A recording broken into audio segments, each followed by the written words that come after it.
Makinig ka, i-real talk lang kita.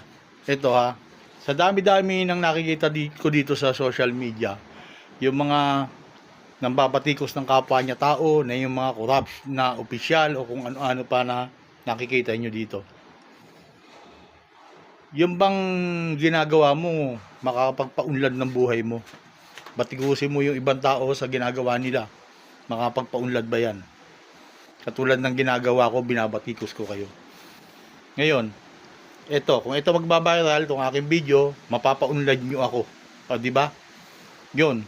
Pero yung mga komento ninyo na negative sa isang tao, hindi makakapagpaunlad sa iyo yan. Paano kanyan uunlad kung yung ginagawa mo ay pagbatikos lang? Gumawa kasi dito sa social media ng ikababiral mo para ma-monetize ka at magkaroon ka din ng earnings. Yun ang pinakamaganda. Katulad ng ginagawa ko, kahit wala akong earnings, binabatikos ko kayo. Ito pa isa. Kung mababatikos nyo ba yung tao na yan na sinasabi nyong korap, yan sa DPWH, aasenso ka ba? Tanging sarili mo lang ang makakapagpa-asenso sa iyo. Yun lang ang masasabi ko sa iyo. Peace out.